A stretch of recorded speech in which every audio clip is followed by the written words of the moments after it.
el día 4 de septiembre se enfoca específicamente a hablar acerca de la salud sexual, de la sexología.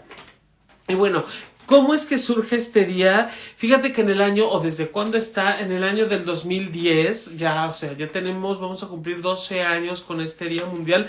Para empezar, es muy importante aclarar que el tema o la ciencia de la sexología tiene muy poco tiempo. Es una ciencia que se le dio muchísimo auge a partir de la mitad del siglo pasado a la fecha, con estudios muy significativos, aunque se ha hablado de la sexualidad durante muchísimo tiempo y de la sexología pues no se diga.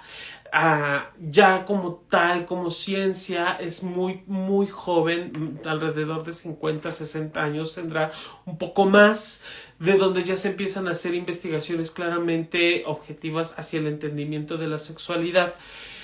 Poco más de 60 años, ya se habla de la sexología, y entonces el 4 de septiembre surge como en esta posibilidad de poder darle más peso a la sexología, de poder hablar abiertamente de ella. Y bueno, la Asociación Mundial de la Salud Sexual lo que pretende con esta fecha es sensibilizar y promover la sexualidad desde un aspecto esencial en el desarrollo del ser humano. Evidentemente hablan en específico de los elementos de la salud reproductiva. Sin embargo, conforme ha ido avanzando y de acuerdo a la Organización Mundial de la Salud, no nada más está enfocado a la parte reproductiva, porque recordemos que la sexualidad, por lo menos en el ser humano, no tiene una función específicamente reproductiva o exclusivamente reproductiva, sino que tiene una mirada o una función muchísimo más abierta. Lo hemos hablado muchísimas veces aquí en este espacio. La sexualidad no solo tiene que ver con la parte de la reproducción o el cuidado de las infecciones de transmisión sexual o la parte de las familias y demás. Tiene que ver muchísimos aspectos, y entonces vamos a retomar, o me encantaría replantear un poco lo que dice la Organización Mundial de la Salud con respecto a la salud sexual, que habla acerca de un bienestar físico, mental y social. La OMS sí se ha enfocado a hablar de estos tres aspectos primordiales, y solamente así podemos hablar de una salud sexualmente reproductiva. Digo, una salud sexual plena. Sin embargo, desde mi experiencia y de acuerdo a la experiencia de muchas investigaciones y de muchísimas personas, la sexualidad no solo queda englobada en esta parte.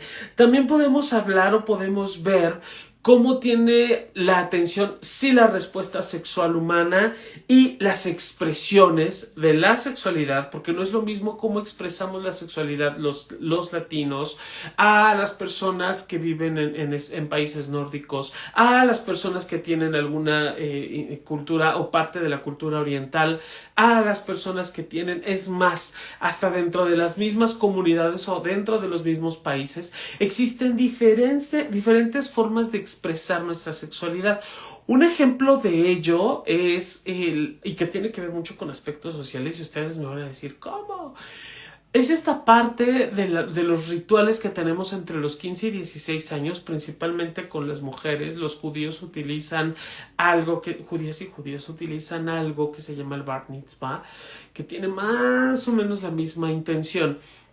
Pero bueno, enfocándonos a esta cuestión más social y más conocida de la sexualidad, los 15 años tienen esta función.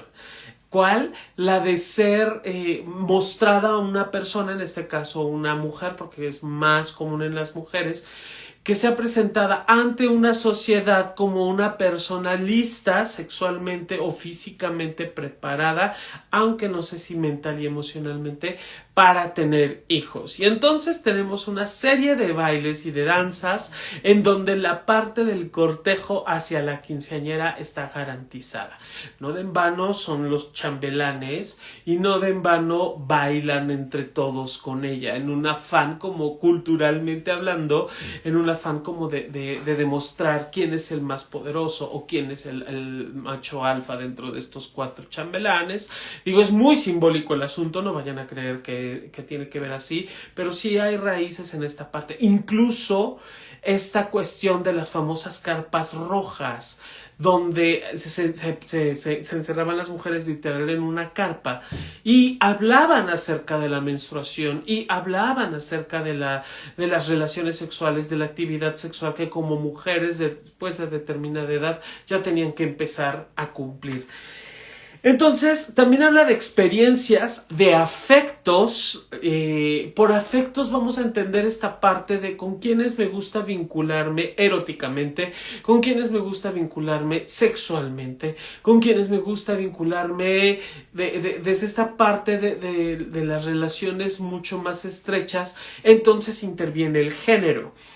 Con todo esto vamos a encontrar que también vemos intereses, deseos, placeres y sobre todo la libertad de acción sin discriminación y mucho menos violencia.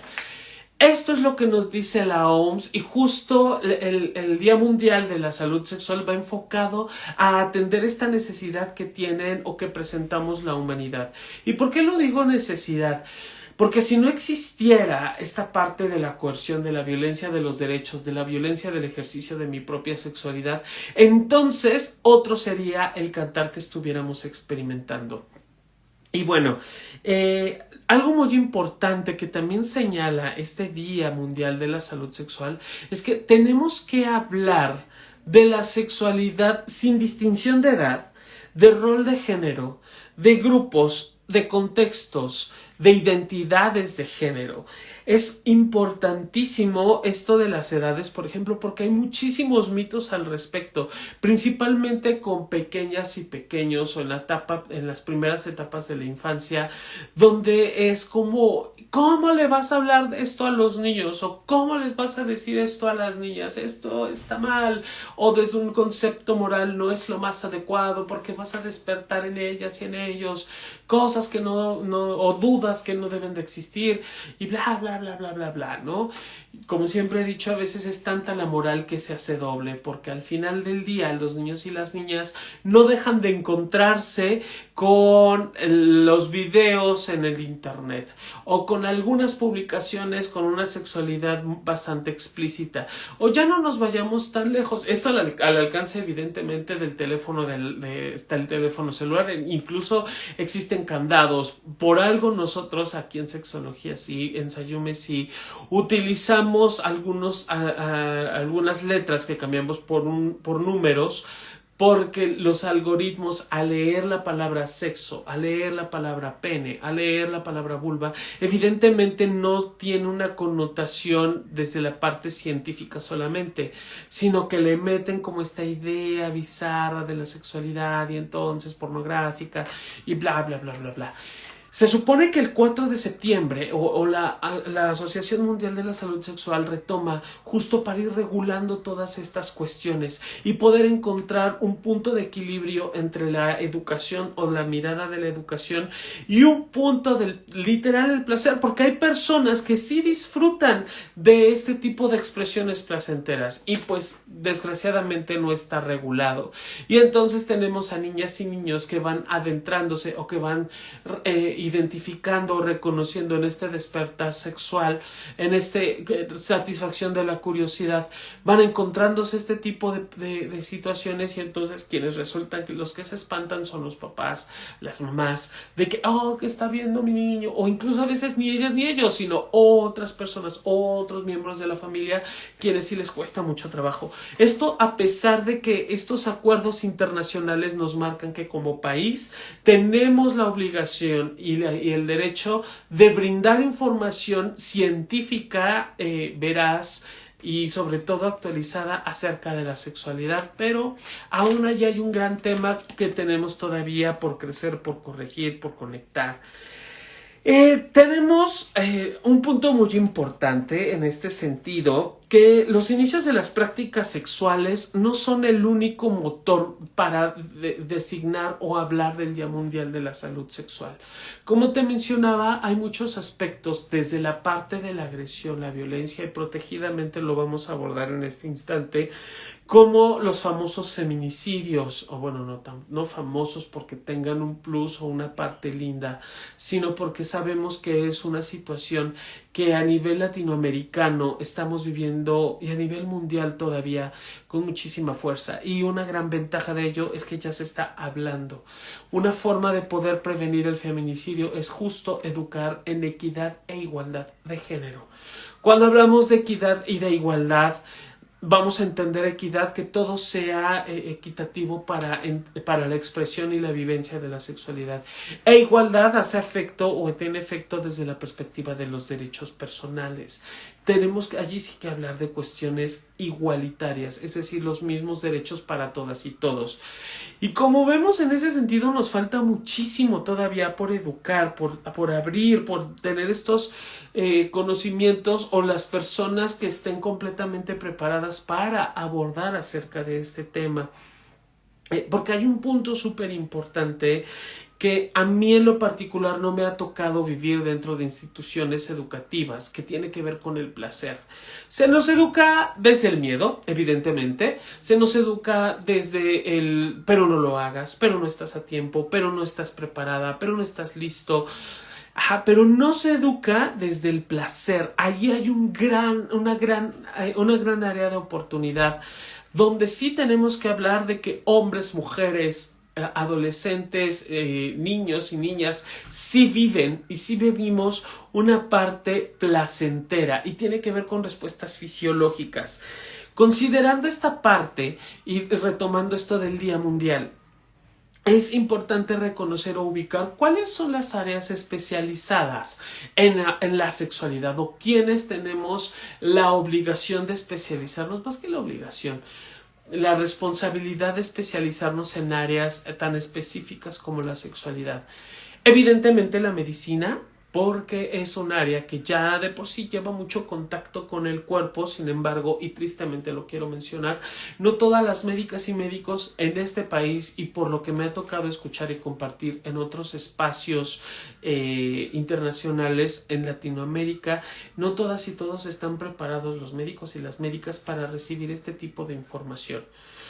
O para transmitir este tipo de información. Sin embargo, se les delega a ellos y a ellas la responsabilidad de la educación de la sexualidad. Pero bueno, vamos ampliando, vamos viendo, vamos abriéndonos a estas posibilidades. Otra área importante es el área educativa, evidentemente, que no sé si recordarán, por lo menos en México, desde hace algunos años, en el famoso libro quinto de primaria, donde todos temen al momento de hablar de sexualidad, aquí en México, de escuela elemental o escuela básica, empiezan a temblar porque tienen que abordar el tema de sexualidad, y se espera que el maestro, la maestra, la profesora, el profesor ya estén preparados o listos para abordar el tema, y resulta que no. Porque faltan herramientas, porque falta el tabú, o porque brinca el tabú. Y es que de verdad no nos cuestionamos nuestra sexualidad.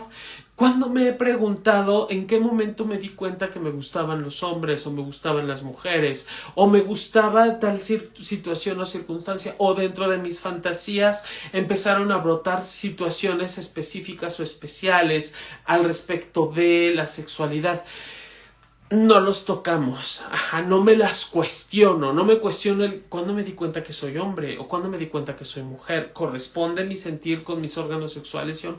Ese tipo de preguntas no surgen, no nos las vamos afrontando o no las vamos viviendo. Evidentemente esta situación pues la dejamos al lado de, es que le toca a los profesores, y a veces los profesores, las profesoras tampoco saben del tema. Y ahora, y está también la parte de la sociología y la psicología. A los psicólogos también nos delegan, a las psicólogas nos delegan esto de, es que él sabe porque Freud decía los 5 estadios de la sexualidad, y entonces ellos ya saben y abordan. Híjole, y allí sí no saben la cantidad de colegas con los que me he encontrado a lo largo de mi trayectoria profesional, en donde hablan sí de sexualidad, y no dejan de lado el famoso mito o no dejan de lado lo que yo pienso o lo que yo creo. Y entonces allí tenemos una oportunidad muy amplia también para poder irnos especializando, porque la salud sexual también implica el conocimiento de mis emociones, de mi identidad, de mi reconocimiento como hombre, como mujer, de mis placeres, que vienen siendo cuestiones muy, muy, muy internas y que trastocan la privacidad. Otra área es la sociología, que también te la mencionaba y tú dirás, pero la sociología, ¿por qué? Evidentemente, cuando hablamos de cuestiones de este tipo de rituales como los 15 años que te compartí hace un momento, pues es allí ya donde entran las temáticas de la sociedad, donde entran cómo se mueven las masas, cuando surge algún personaje específico que trastoca la sexualidad y evidentemente mueve corazones y evidentemente mueve conciencias o formas de percibir las cosas. Esos son efectos y afectos que requiere la sociología ponernos y aclararnos en el punto.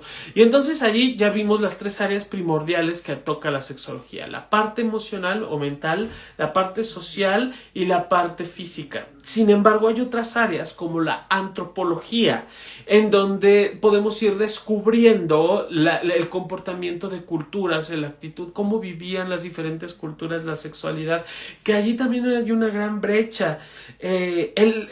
El derecho, sobre todo el derecho. Muchas veces cuando he compartido alguna participación en este espacio, les he hablado de falta de legar en el BDSM, por ejemplo, falta de litigar o ver cuestiones de derechos con respecto a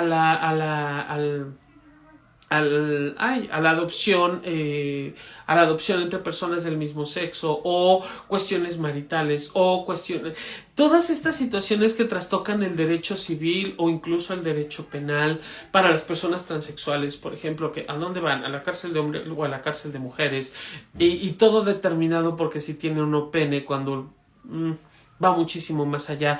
El derecho también es un área muy importante. Y fíjense, una industria que no me había preguntado, u otra área, es la industria del vestido y de la moda, o la industria textil y de la moda. Porque también se tienen como estereotipos o perspectivas que justo el Día Mundial de la Salud, dentro de todas estas áreas que te estoy tocando, de una u otra forma va a delimitar o nos va a dar línea hacia dónde movernos, hacia dónde llegar. La UNESCO, esto es uno de los acuerdos internacionales que no podemos brincarnos ningún país, o por lo menos los países que ya firmaron acuerdo con la UNESCO, menciona que la educación integral debe de ser un proceso de enseñanza-aprendizaje con respecto a la sexualidad y aspectos cognitivos, emocionales, físicos y sociales que niños, niñas y adolescentes deben de recibir. Y por niños y niñas vamos a hablar desde la primera infancia. No nos vamos a quedar acotados a los niños de quinto de primaria, porque es como muy reduccionista. Y evidentemente recordemos una parte muy importante, que la educación es preventiva. ¿Y qué previene? Pues muchísimos aspectos de posibles agresiones o violencias, incluyendo la prevención al abuso sexual en la infancia. Y bueno, con esto espero que haya quedado claro, o por lo menos tratar de acercarnos un poco al aspecto de la importancia del próximo 4 de septiembre, que es el Día Mundial de la Salud Sexual, y que veamos que es muchísimo más amplia que solamente hablar acerca de parte reproductiva o la salud sexual reproductiva.